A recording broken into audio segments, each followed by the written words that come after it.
So it's been an entire week now. Today is Tuesday, so a little longer than a week, and I've been drinking a gallon of water every day and hitting the gym 3 times a week. It's going pretty well. Those are my goals, and I've pretty much accomplished them, so it's time to step up my game. So for this next week, what I'm going to do is start tracking my intake. I'm not going to change what I eat for this, even though when you see what you eat on paper, it kind of holds you a little bit more accountable, and you're not going to want to put a Frappuccino down if you know you're going to have to track it. But anyway, so there's an app on my phone that I'm going to use. I forget what it's called, so I'll put it in the description section. But I use that to track what I eat and put in everything you eat, everything you drink. Just track it all. You don't need to adjust what you're eating. You don't need to eat super healthy for this. This is just to get a baseline, kind of like when you do your blood work, year 1, and then your doctor wants to see next year if you've done better or worse. We're getting a baseline this week to see in a few weeks when we start making modifications how that affects our bodies. So it's very important to start tracking now. It really doesn't matter what you eat or don't eat, just track it. Track everything. If you put it in your mouth, track it. Track everything you eat. It's actually better if you don't modify the way you eat, because you'll get a more accurate baseline. The whole purpose is to see what you're putting into your body now. We're going to look at your macro intake. So when you make changes, you can see how it affects your body, and you can see if it does affect your body or if it doesn't. If it doesn't, then that means that's not the right change or it wasn't drastic enough.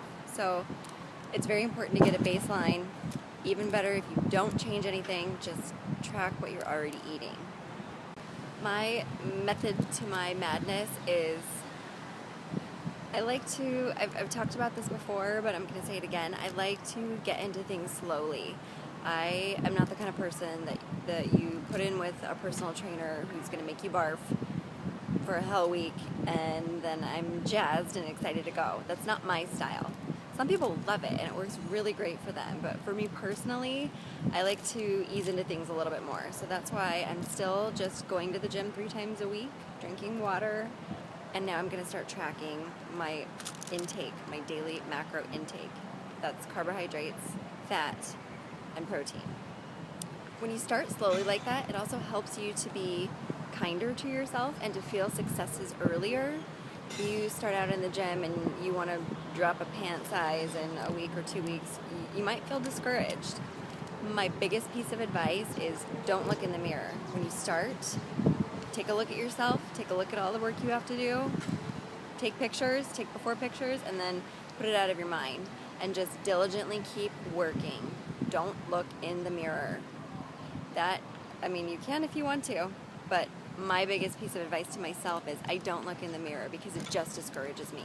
When I put my heart and soul into something and I eat lettuce all day and I work out multiple times a day, a week, when I feel like I've earned it, I feel like I must look like a chiseled Greek statue.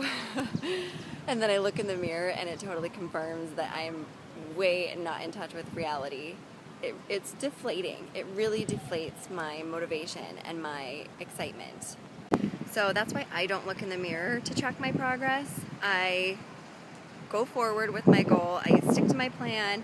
I keep eating. I keep looking at motivational things that motivate me, pictures, videos, blogs, whatever it takes. I keep getting excited. Whatever it takes to get in your head to get excited, that's what you need to do. If looking in the mirror makes you excited, do it. If taking pictures of your progress along the way makes you excited, do it. But pay attention. If it deflates your motivation, don't do it. Cut it out, because you don't need to. You can take pictures or look in the mirror once every 3 months, and I promise you will see much more change. Once you focus on your mind game, I promise it's a piece of cake after that. Not saying the mind game is easy. The mind game is the toughest ever. I still haven't accomplished it. That's why I have little tricks that help speed me along the way, which I'm going to share with you. Like one of them being, do not ask yourself if you want to go to the gym. Put your shoes on and go. You schedule it. You put it in your calendar. It's not optional. It's not something you think about. You just look at the day. Say if it's Thursday and you have to go to the gym, you put your clothes on and you walk out the door. Period. That's one of my fast forward tricks. I was just looking at the video from Sunday and it really made me want an egg sandwich, so that's what I'm going to have for dinner. This one's just 2 eggs and English muffin and butter. Really yummy.